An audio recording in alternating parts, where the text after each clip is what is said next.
صرف 5 منٹ کا مدرسہ قرآن و حدیث کی روشنی میں قوم بنی اسرائیل پر اللہ کے انعامات۔ السلام علیکم ورحمۃ اللہ وبرکاتہ۔ اسلامی تاریخ۔ قوم بنی اسرائیل پر اللہ کے انعامات۔ جب فرعون اور اس کی قوم کی تباہی کے بعد حضرت موسیٰ علیہ السلام اور بنی اسرائیل نے بحر قلزم پار کر لیا تو اللہ تعالیٰ نے انہیں اپنے وطن فلسطین جانے کا حکم دیا، جن پر قوم عمالقہ نے قبض کر لیا تھا، مگر بنی اسرائیل قوم عمالقہ کی جنگ قوت و طاقت کی وجہ سے مقابلہ کرنے کی ہمت نہ کر سکے۔ اس بزدلی پر اللہ تعالیٰ نے 40 سال تک میدان سیاہ میں بھٹکتے رہنے کی سزا دی، جو کوہ طور کے شمال میں اور صحرائے سینا کے جنوب میں واقع ہے۔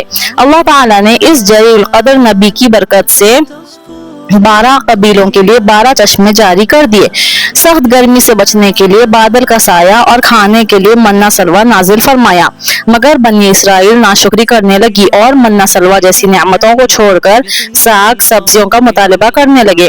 پھر جب ان کے مطالبے پر حضرت موسیٰ علیہ السلام تورات لینے کو طور پر گئے تو ان لوگوں نے بچڑے کو معبود بنا کر اس کی پوجا شروع کر دی۔ اس شرک و بت پرستی کی معافی اور توبہ کے لیے ایک دوسرے کو قتل کا حکم دیا گیا، جس کے نتیجے میں 3000 یا 70,000 افراد قتل کیے گئے۔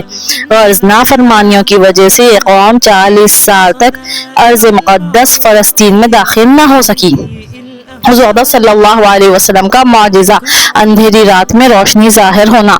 حضرت اسید بن حضیر اور عباد بن بشر اندھیری رات میں رسول اللہ صلی اللہ علیہ وسلم کے پاس سے گھر جانے کے لیے نکلے تو رسول اللہ صلی اللہ علیہ وسلم کی برکت وہ دیکھتے ہیں کہ ان کے سامنے ایک روشنی ہے۔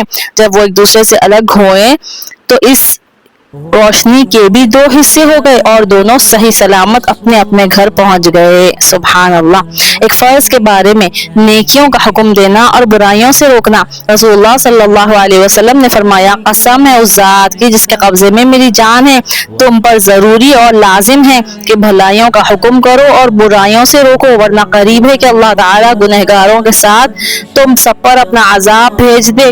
اس وقت تم اللہ تعالیٰ سے دعا مانگو گے تو قبول نہ ہوگی۔ خلاصہ، نیکیوں کا حکم کرنا، برائیوں سے روکنا امت کے ہر فرد پر اپنی حیثیت اور طاقت کے مطابق لازم اور ضروری ہے۔ ایک سنت کے بارے میں، ہر کام میں کامیابی کی دعا۔ دین اور دنیاوی کام کی درستگی کے لیے اس دعا کا اہتمام کرنا چاہیے۔ ربنا آتنا من لدنک رحمۃ وہیئ لنا من امرنا رشدا۔ ترجمہ: اے ہمارے پروردگار، اپنی جانب سے ہمیں رحمت سے نوازیے اور ہمارے کاموں میں اچھائی پیدا کر دیجیے، آمین۔ ایک اہم عمل کی فضیلت، بازار جانے کا وظیفہ۔ رسول اللہ صلی اللہ علیہ وسلم نے فرمایا، جو شخص بازار میں داخل ہوتے وقت یہ دعا پڑھے گا اسے 10 لاکھ نیکیاں ملیں گی، اس کے 10 لاکھ گناہ معاف ہوں گے اور 10 لاکھ درجے بلند ہوں گے۔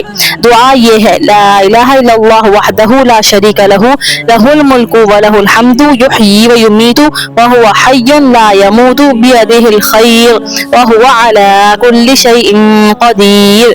ترجمہ: اللہ کے سوا کوئی معبود نہیں ہے، وہ تنہا ہے، اس کا کوئی شریک نہیں، ساری حکومت اسی کی ہے اور اسی کے لیے ساری تعریفیں ہیں۔ وہی مارتا ہے، وہی زندہ کرتا ہے، وہ زندہ ہے، کبھی نہیں مرے گا، تمام بھلائیاں اسی کے قبضے قدرت میں ہیں اور وہ ہر ایک چیز پر قادر ہے۔ بے شک گناہ کے بارے میں اللہ اور اس کے رسول کی نافرمانی۔ قرآن میں اللہ تعالیٰ فرماتا ہے، جو شخص اللہ اور اس کے رسول کی نافرمانی کرے گا اور اس کی مقرر کی ہوئی حدوں سے آگے بڑھے گا تو اللہ تعالیٰ اس کو آگ میں داخل کرے گا جس میں وہ ہمیشہ رہے گا اور اس کو ذلیل و رسوا کرنے والا عذاب ہوگا۔ اللہم احفظنا، اللہ ہم سب کی حفاظت فرمائے۔ دنیا کے بارے میں، دنیا سے بہتر آخرت کا گھر ہے۔ قرآن میں اللہ تعالیٰ فرماتا ہے، دنیا کی زندگی سوائے کھیل کود کے کچھ بھی نہیں اور آخرت کا گھر متقیوں یعنی اللہ تعالیٰ سے ڈرنے والوں کے لیے بہتر ہے۔ بے شک نبوی سے علاج، عصمت سرما سے آنکھوں کا علاج۔ رسول اللہ صلی اللہ علیہ وسلم نے فرمایا، تمہارے سرموں میں سب سے بہتر سرما عصمت ہے، جو آنکھوں کی روشنی بڑھاتا ہے اور پلکوں کے بال کو اگاتا ہے۔